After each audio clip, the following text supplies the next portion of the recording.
Arjuna, now would I hear, O gracious Keshava, of life which seems, and soul beyond which sees, and what it is we know, or think to know. Krishna, yea, son of Kunti, for this flesh ye see is Kshetra, is the field where life disports, and that which views and knows it is the soul, Kshetrajna.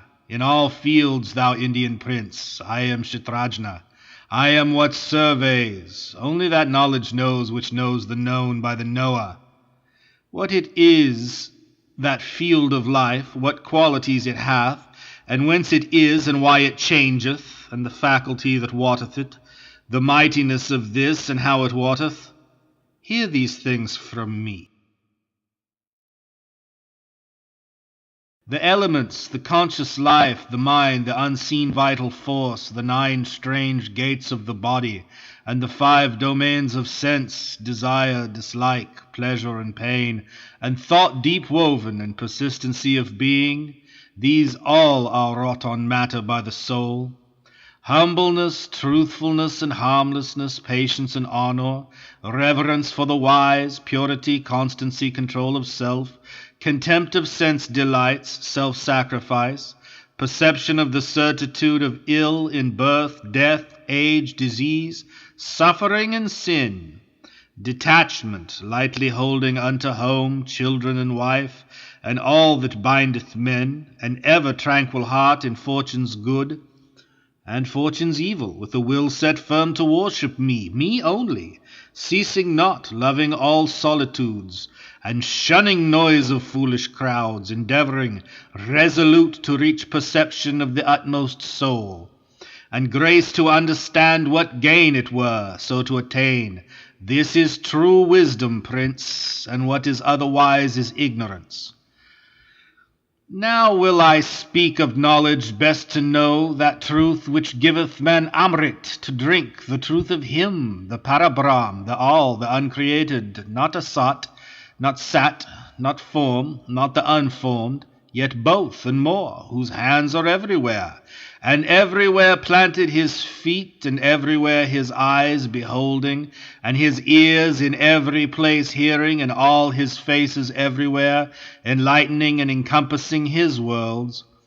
Glorified in the senses he hath given, yet beyond sense he is, sustaining all, yet dwells he unattached, of forms and modes, master, yet neither form nor mode hath he is within all beings, and without, motionless, yet still moving, not discerned, for subtlety of instant presence, close to all, to each, yet measurelessly far, not manifold, and yet subsisting still in all which lives, for ever to be known as the sustainer.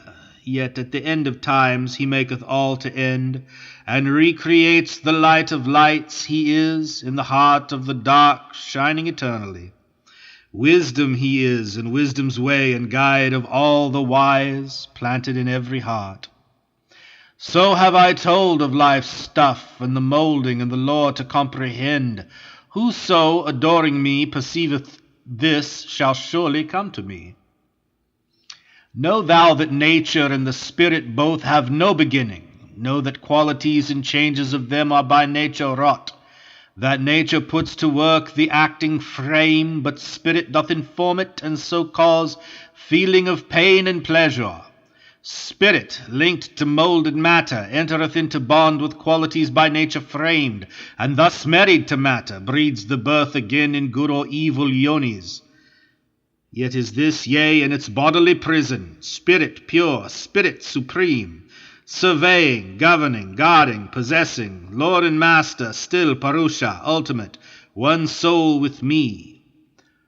Whoso thus knows himself and knows his soul Purusha, working through the qualities with nature's modes, the light hath come for him. Whatever flesh he bears, never again shall he take on its load.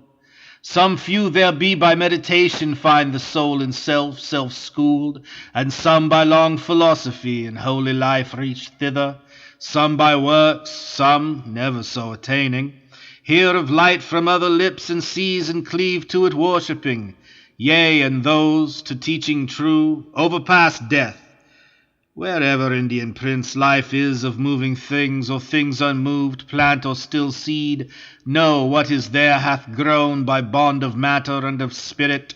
Know he sees indeed who sees in all alike the living lordly soul, the soul supreme, imperishable amid the perishing. For whoso thus beholds in every place, in every form, the same one living life, doth no more wrongfulness unto himself, but goes the highest road which brings to bliss, seeing he sees. Indeed, who sees that works are nature's wont for soul to practice by acting, yet not the agent, sees the mass of separate living things, each of its kind, issue from one, and blend again to one. Then he hath Brahma, he attained, O prince, that ultimate high spirit, uncreate, unqualified, even when it entereth flesh, taketh no stain of acts, worketh in naught, like to the ethereal air, pervading all, which for sheer subtlety avoideth taint. The subtle soul sits everywhere, unstained, like to the light of the all-piercing sun, which is not changed by aught it shines upon. The soul's light shineth pure in every place, and they who, by such eye of wisdom, see how matter, and what deals with it, divide, and how the spirit and the flesh have strife, those wise ones go the way which leads to life.